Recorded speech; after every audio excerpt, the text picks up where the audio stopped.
Meus irmãos, Pai do Senhor Jesus, louvado seja Deus por tudo. Nós estamos aqui para continuar o comentário da nossa lição da CPAD, lição de adulto, do terceiro trimestre de 2025. Lição essa que tem o tema A Igreja em Jerusalém, Doutrina, Comunhão e Fé, a base para um crescimento da igreja em meio às perseguições.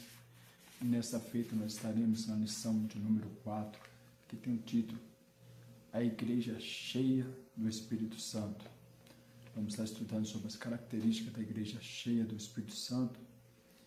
E o texto áureo nos diz dessa maneira: e tendo orado, moveu-se o lugar em que estavam reunidos, e todos foram cheios do Espírito Santo e anunciavam com ousadia a palavra de Deus.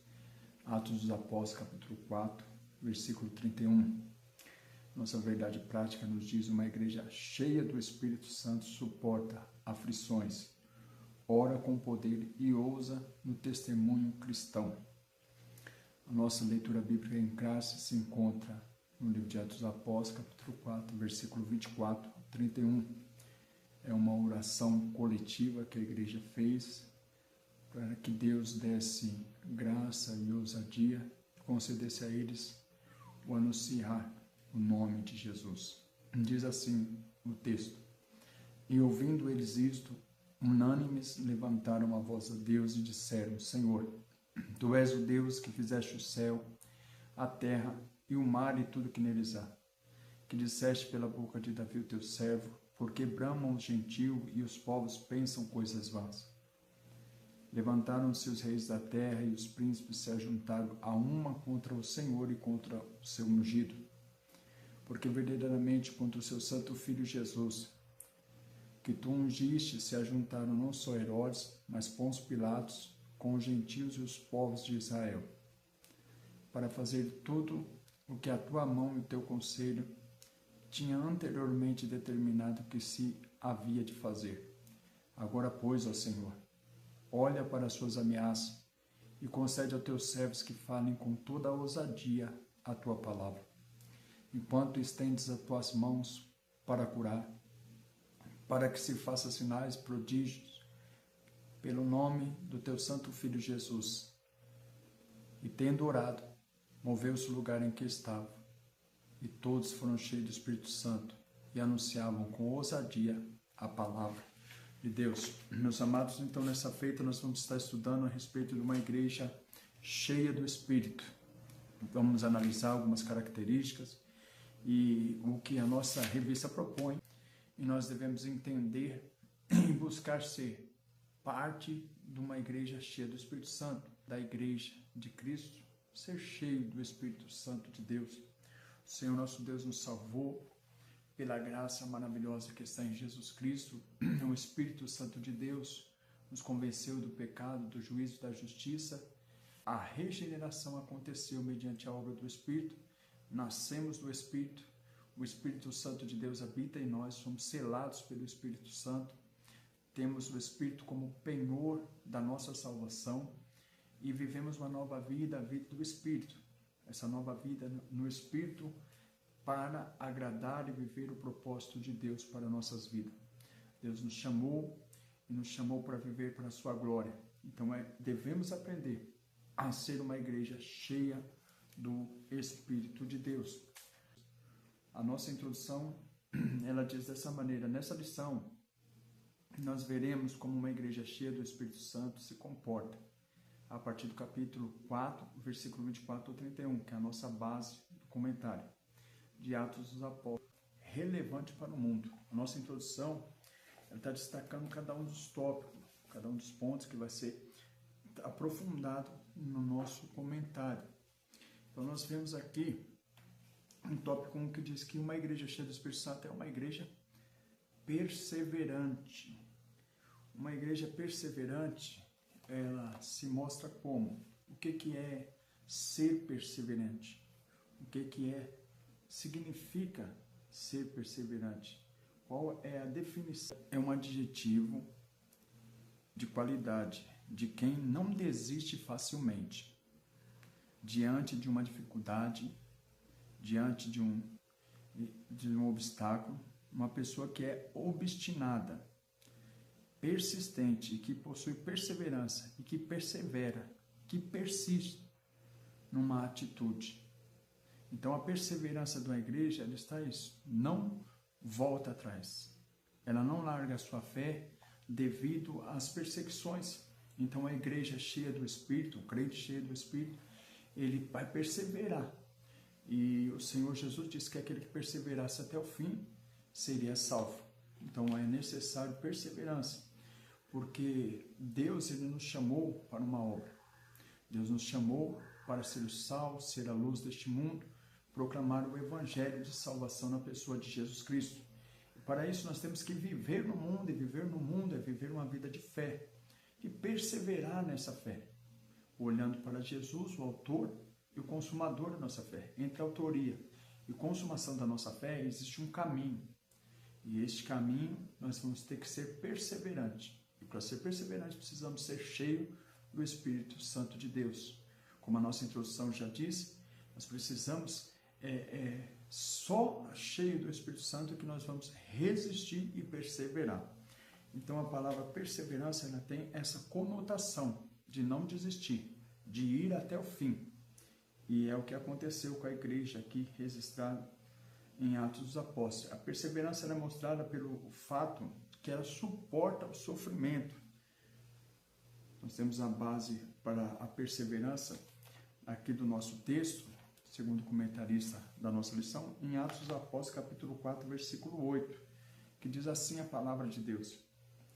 E então Pedro, cheio do Espírito Santo, lhes disse: principais do povo e vós, anciões. Atos dos Apóstolos, capítulo 4, versículo 8. Então Pedro, cheio do Espírito Santo, lhes disse: principais do povo e vós, anciões de Israel. O texto, esse versículo enfatiza que Pedro falou, mas Pedro falou cheio do Espírito Santo, e falou se referindo aos principais do povo, à liderança, os anciões de Israel. E ele vai se dirigir a eles, cheio do Espírito. Então nós vemos que um cristão, uma igreja perseverante, ela suporta o sofrimento porque ela está cheia do Espírito Santo. Nós temos também outro texto que apoia essa questão, que é descrita aqui no nosso tópico primeiro, no subtópico 1, suporte e sofrimento, que os apóstolos, eles foram levados presos em Atos dos Apóstolos, capítulo 4, versículo 3, por causa do evento do homem paralítico e mendigava à porta do templo chamada Formosa, e foram pedir para Pedro e para João uma esmola. Daí Pedro e João, fitando os olhos neles, disse: não tenho ouro, não tenho prata, mas o que eu tenho, isso eu te dou, em nome de Jesus, levanta e anda. Esse milagre fez com que a multidão se ajuntasse para junto com Pedro e João, e estavam atônitos, olhando para Pedro e João, e os apóstolos, vendo isso, falaram: varões, por que vocês têm olhado para nós dessa maneira, como se fosse pela nossa virtude, ou pelo nosso próprio poder, que este paralítico se levantou? Não, foi através do nome de Jesus. Então eles tributam a honra a Cristo, cheio do Espírito, e o Espírito Santo, uma das características de uma pessoa cheia do Espírito, que ele tributa a honra de Jesus Cristo. É estranho uma pessoa falar que está cheia do Espírito Santo e ela não fala nada de Jesus, e Jesus não é significante na vida dessa pessoa. E na vida de uma igreja que se diz cheia do Espírito, o Senhor Jesus tem que ter significância de uma forma poderosa na vida dessa igreja. E Pedro enaltece o nome do Senhor, e ele é levado preso, e ele fala diante das autoridades. É que o texto nos diz no capítulo 4, 8, que ele estava cheio do Espírito. No capítulo 4, versículo 17, ele foi conduzido à prisão, e no capítulo 4, versículo 18, ele foi orientado para que não pregasse mais e nem ensinasse no nome de Jesus. Aí é que está a situação, meu. Veio a ordenança das autoridades, só que Pedro e João, e a igreja, eles estavam dispostos a sofrer nessa perseverança de pregar o Evangelho. Eles estavam debaixo do ide do Senhor Jesus Cristo. O Senhor disse: ide por todo mundo e pregai o Evangelho a toda criatura. Ide e fazei discípulos. Então os apóstolos falaram: não, nós temos um mandado de Deus, nós vamos levar as últimas consequências para executá-lo. E aí os apóstolos se põem, mas porque estavam cheios do Espírito Santo, não temeram o sofrimento. Um cristão, ele deve também, ainda hoje, ter essa disposição, ter essa perseverança de suportar sofrimentos por causa de Cristo. A vida na fé, ela é uma vida de luta, vida de santidade, de retidão, é uma vida de luta. Tanto a vida cristã é uma vida de luta, pelo fato que o Senhor, em Efésios capítulo 6, ele nos disponibiliza uma armadura para que nós venhamos a vestir. E só veste uma armadura quem está em batalha. E nós estamos em batalha, e nós temos que estar perseverante em meio ao sofrimento, suportando o sofrimento. O Senhor Jesus suportou o sofrimento. O capitão da nossa salvação suportou o sofrimento e ele sofreu, mas ele levou até o fim. Lá na cruz ele deu o brado: está consumado a obra que me desse a fazer, e suportou o sofrimento. Nós devemos também saber, como nosso Senhor profetizou: no mundo tereis aflição, mas tenha de bom ânimo, porque eu venci o mundo. Um cristão não pode fugir dessa questão do sofrimento. Hoje nós vemos muitos triunfalistas que negam a realidade do sofrimento na vida cristã, como se fosse algo estranho, a tribulação, o sofrimento. Não, nós sabemos que aquele que quer viver piamente no Senhor padecerão perseguições e sofrimento.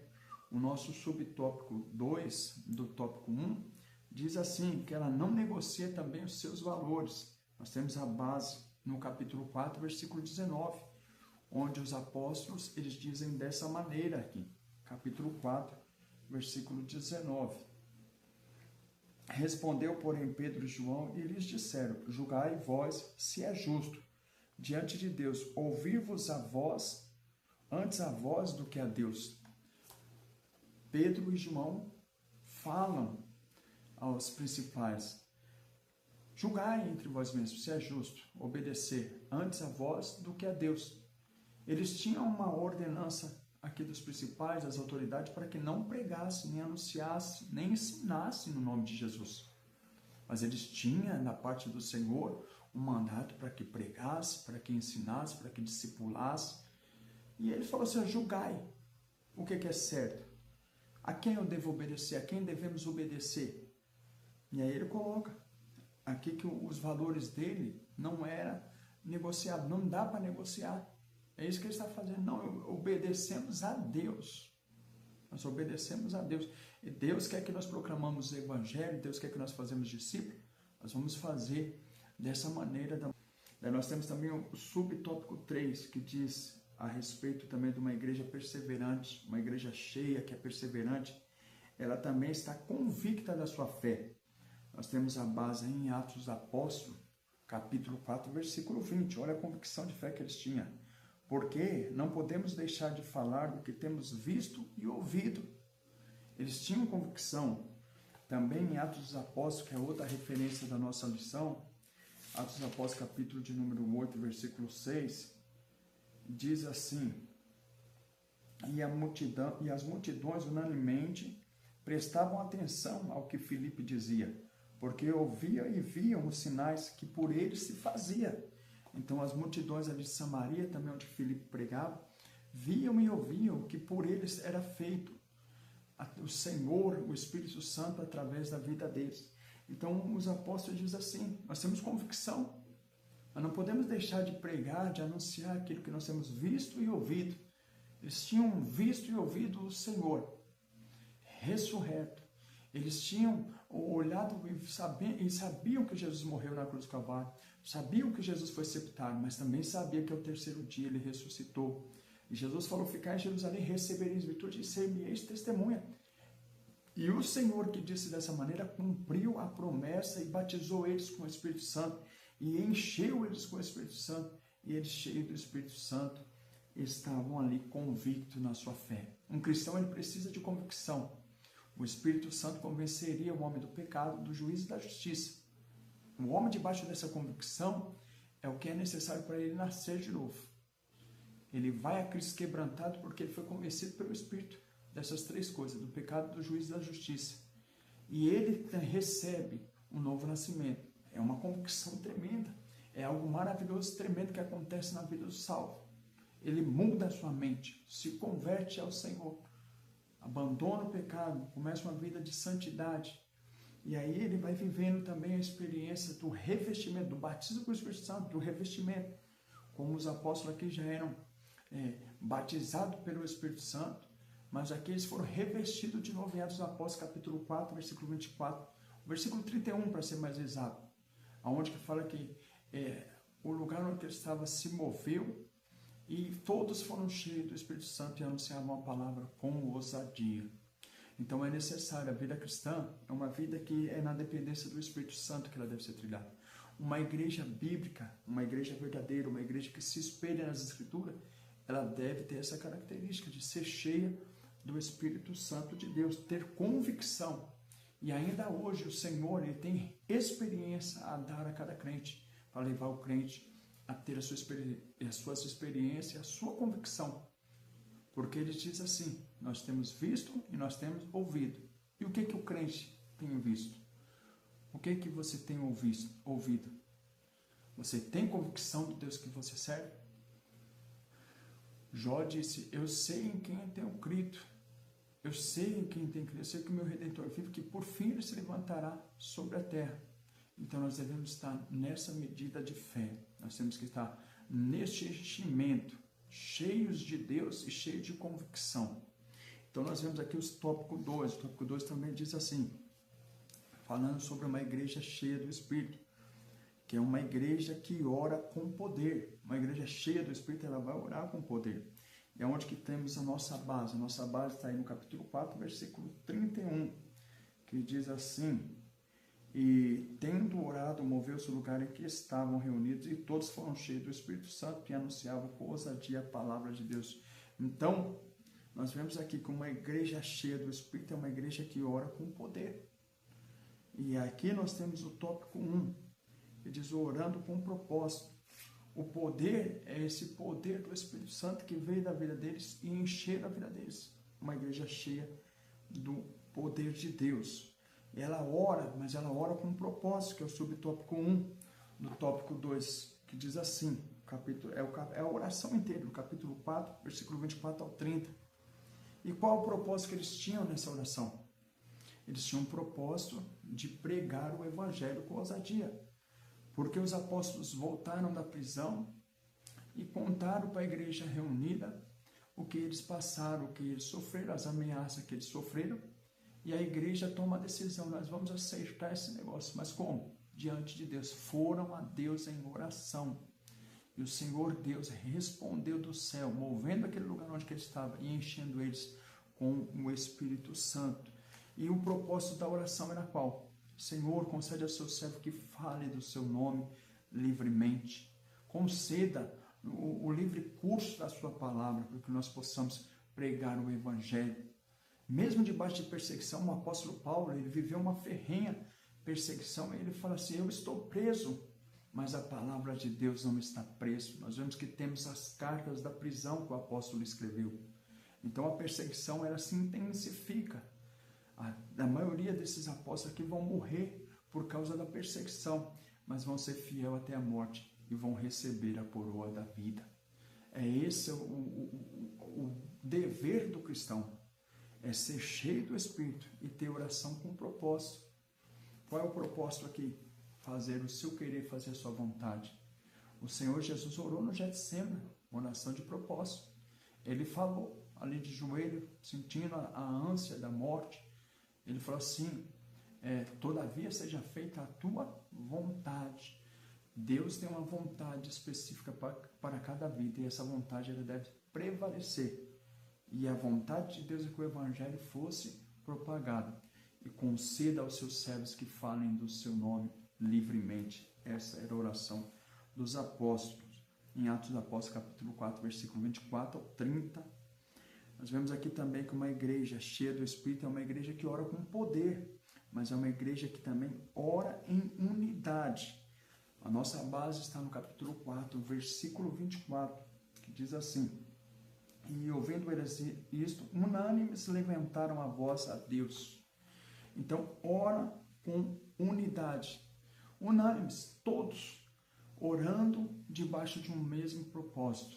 Todos orando por um único objetivo. E isso é unidade. Quando você pensa na coletividade, você ora a favor da coletividade. Temos as nossas necessidades individuais e podemos orar a respeito das nossas necessidades individuais? Sim, meus irmãos. O Senhor Jesus orou, ou nos ensinou a orar, falou: quando orar, entra no seu quarto e ore o Pai Nosso. O nosso de cada dia nos dai hoje. Mas até essa oração do Pai Nosso, ela traz características de coletividade. Pai Nosso, Pão Nosso de cada dia, livra-nos do mal. É sempre no plural, não no singular. O indivíduo, ele está inserido no corpo de Cristo pelo Espírito Santo. É o batismo que o Senhor, o batismo no corpo de Cristo, que o Espírito Santo nos leva. E tem um batismo com o Espírito Santo, que é o próprio Jesus que batiza com o Espírito Santo. Mas o batismo no corpo é quando nós se converte. Nós somos inseridos pelo Espírito Santo, mergulhados pelo Espírito Santo no corpo de Cristo Jesus. O Espírito faz a aplicação da salvação na nossa vida e nos insere no corpo de Cristo Jesus. E esse aí é o batismo no corpo. Então nós não temos mais, assim por assim dizer, embora ser indivíduo, uma vida para você viver somente de uma forma privada. Eu vou fazer isso aqui do meu jeito e não devo satisfação a A e nem a B. Não, não é mais assim. É como um homem casado, uma mulher casada que está aliançado. A Bíblia diz que ambos serão uma só carne. Então ele não tem autonomia para fazer algo sem o consentimento do outro. E a vida do cristão também.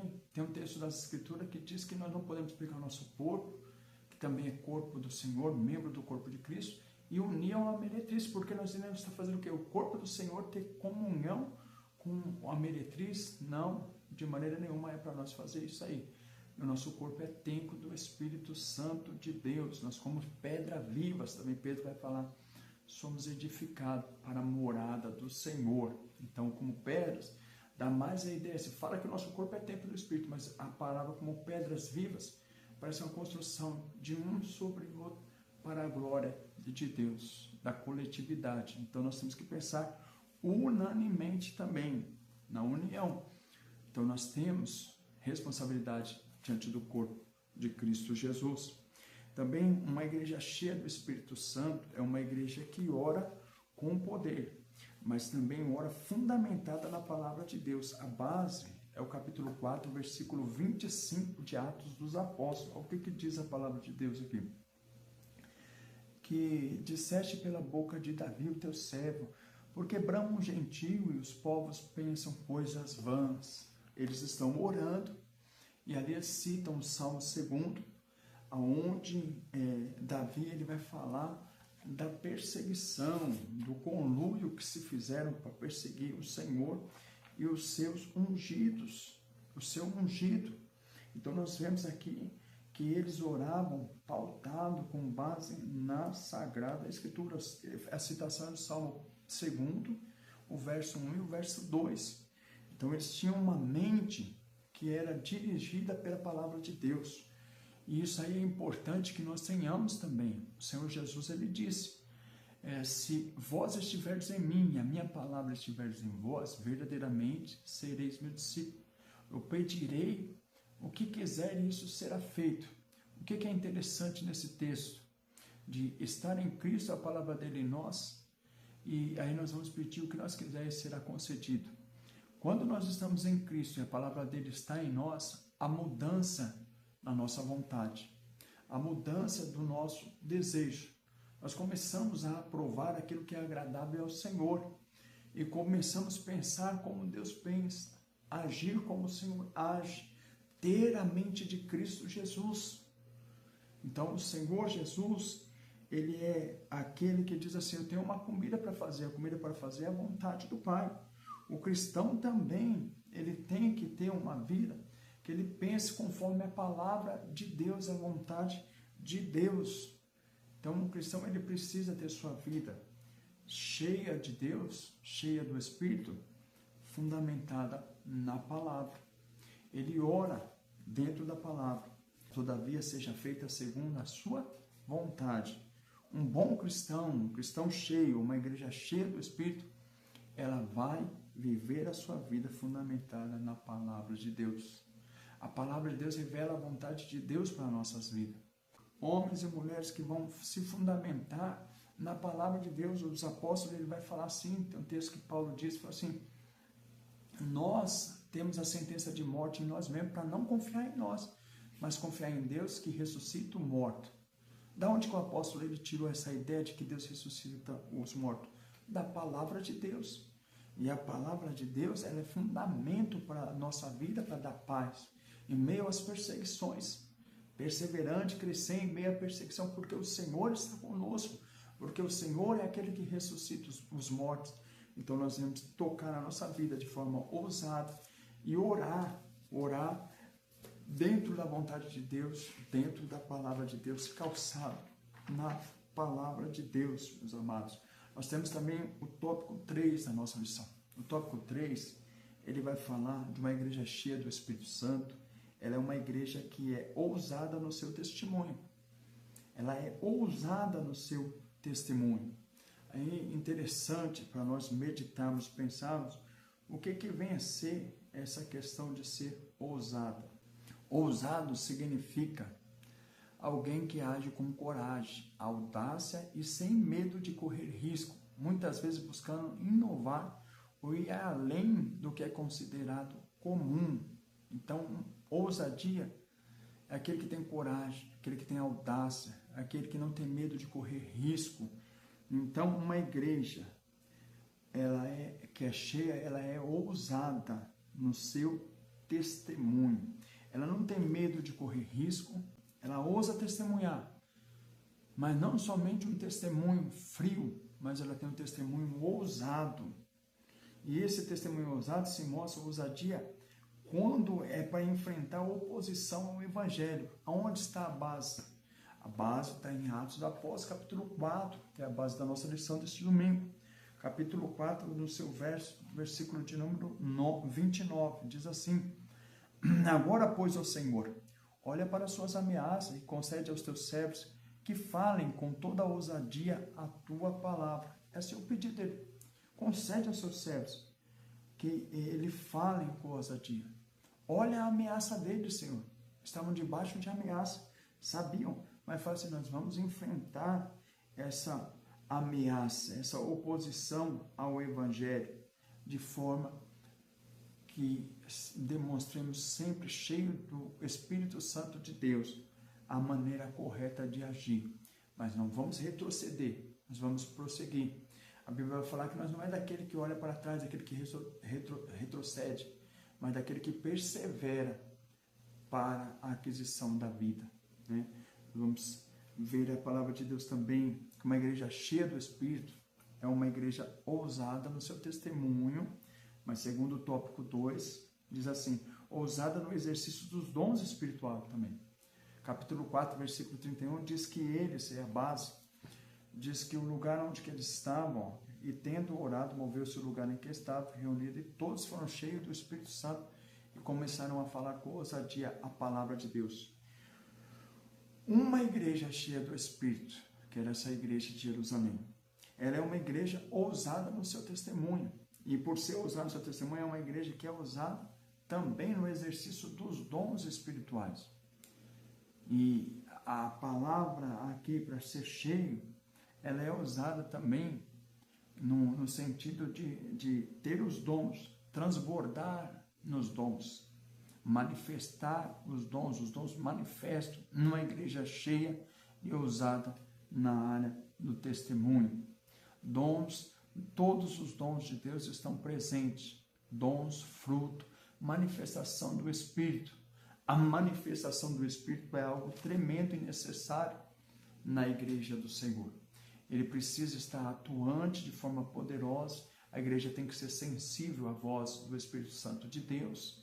E ele o mover do Espírito no nosso meio é aquilo que dá força, que dá vida à igreja.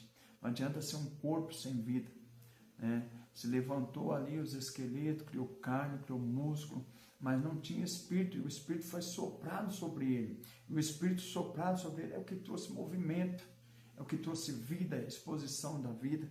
Então os dons, eles mostram que a igreja é cheia do Espírito Santo. Os dons fazem com que a igreja mostre a ousadia no testemunhar. E a igreja primitiva, a igreja de Jerusalém, era cheia dos dons. E nós, como igreja do Senhor, na atualidade também, temos que ter dons, temos que ter fruto e temos que glorificar a Deus através de uma vida no Espírito Santo. A Bíblia diz: andar em Espírito não vai cumprir os desejos da carne. O subtópico também 3, do tópico 3, vai dizer também: ousada na exposição da palavra de Deus. Mesma base, Atos dos Apóstolos, capítulo 4, versículo 31. Eles eram ousados na exposição da palavra. Uma igreja cheia do Espírito, ela precisa testemunhar. Ousadia no testemunho, mas na exposição da palavra.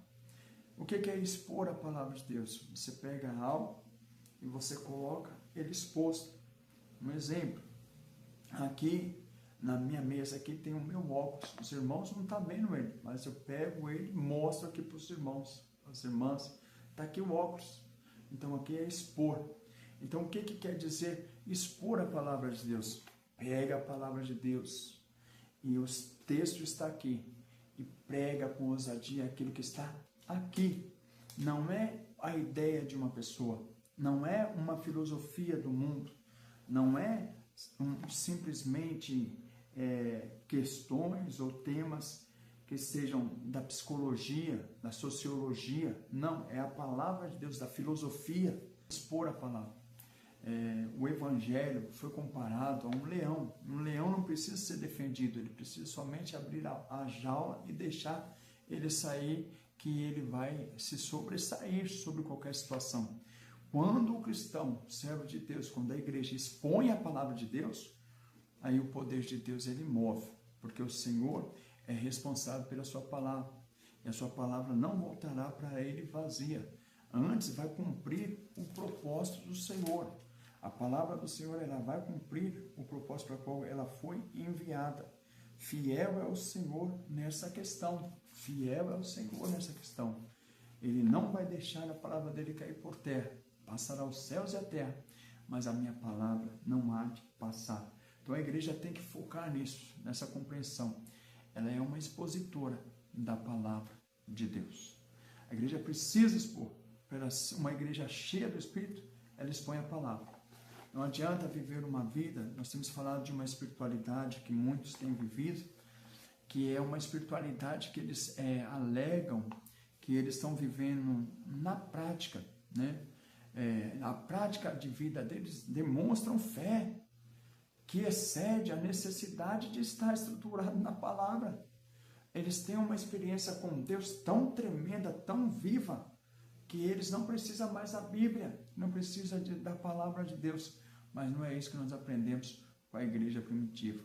Eles expunham a palavra de Deus, faziam a exposição da palavra de Deus. Então, os argumentos, né, que a palavra de Deus nos dá, o evangelho como nós conhecemos, a pregação e a exposição da palavra de Deus, ela vai gerar fruto para a glória de Deus. Nós somos chamados para fazer, né, conforme o nosso querer, a obra de Deus. Uma igreja, ela não tem essa liberdade de fazer o que quer. A igreja, ela está debaixo de liderança, de autoridade do Espírito Santo de Deus, e ela deve ser guiada. Jesus disse: vinde a mim, eu vos aliviarei. Aprendei de mim, porque eu sou manso e humilde de coração. Aquele que quiser vir a mim deve negar a si mesmo, tomar a sua cruz e seguir. Uma pessoa que segue, ela não tem o caminho. Aquele que está na frente, ele é o guia. E Jesus é o nosso guia. E aquele que é o guia, ele tem as diretrizes. E a igreja deve obedecer às diretrizes do seu amado guia, do seu Salvador. Nós devemos atentar para a palavra de Deus, para a exposição da palavra de Deus. Isso vai demonstrar, meus amados, o que é uma igreja bíblica. Então, nessa lição, nós estudamos aqui a respeito de uma igreja que é cheia do Espírito Santo.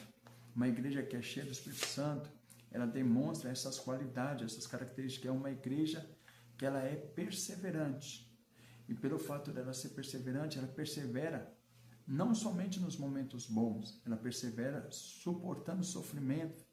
Uma igreja perseverante, ela persevera, mas não é de qualquer forma, ela persevera também não negociando os valores cristãos, não negociando os valores da palavra de Deus. Uma igreja perseverante, meus amados, ela é uma igreja que ela está convicta da sua fé. Ela não é uma igreja que fica titubeando em dois pensamentos. Não, ela tem convicção e firmeza. Eu sei em quem eu tenho crido. Eu sei que eu sou do meu amado e o meu amado é meu. Essa é a igreja que ela é cheia do Espírito. A igreja cheia do Espírito é uma igreja também que ora com poder. Ela ora com poder, ela ora com propósito, ela ora em unidade. Ela é uma igreja também que ora fundamentada na palavra de Deus. Essa é a igreja cheia do Espírito. E também nós temos aqui uma igreja cheia do Espírito, meus amados. É uma igreja ousada no seu testemunho. Ela tem ousadia no testemunhar. Ela é uma igreja que é ousada para enfrentar oposição ao Evangelho. Ela é uma igreja que ela também é ousada no exercício dos dons espirituais. E ela é uma igreja que ela tem ousadia na exposição da palavra. Para a nossa conclusão, nós vemos aqui, nessa lição nós vemos que a caracteriza de fato uma igreja pentecostal. As suas características se tornam visíveis e estão diretamente associadas à plenitude do Espírito Santo. A primeira igreja não foi perfeita, como o livro de Atos deixa bem claro. Contudo, as suas limitações eram superadas por seu viver diário sob a capacitação do Espírito Santo. Se queremos de fato ser uma igreja relevante, devemos nos deixar encher do Espírito Santo. O que é uma igreja relevante? Para fechar, uma igreja relevante, ela faz a diferença. Ela cumpre o seu propósito em meio à sociedade. Uma igreja, ao contrário de relevância, é insignificância. Não tem significado algum para o meio onde está inserido. O oposto à insignificância é relevância. A igreja é relevante onde ela está. A sua igreja na comunidade que está inserida ali, ela é relevante. Nós, como igreja, somos relevantes no mundo. O mundo conhece a Deus. O mundo está ouvindo dos nossos lábios a exposição da palavra de Deus. O mundo tem ouvido a pregação pelo uso da igreja local. O mundo tem ouvido a proclamação do Evangelho. A igreja local ela tem sido fonte de bênção para a sociedade onde ela está inserida. É isso que nós devemos pensar. A igreja, ela precisa ser essa bênção para o mundo, cumprir o seu propósito de proclamar o Evangelho, anunciar as virtudes daqueles que chamou do reino das trevas para o reino da sua maravilhosa luz. Nós devemos saber que uma igreja que ela é cheia do Espírito não negocia os seus valores. As nossas igrejas locais têm negociado os seus valores? Então nós temos que ficar com essa reflexão na palavra de Deus, meditar na palavra de Deus e assim glorificar o Senhor. Meus amados, sinceramente, que Deus abençoe a vida de cada um dos irmãos, que o Senhor vos faça crescer e que vocês vivam para a glória de Deus, a vida na fé, como o apóstolo Paulo ele diz, a vida que eu vivo agora, vivo-a na fé do Filho de Deus, o qual me amou e assim mesmo se entregou por mim.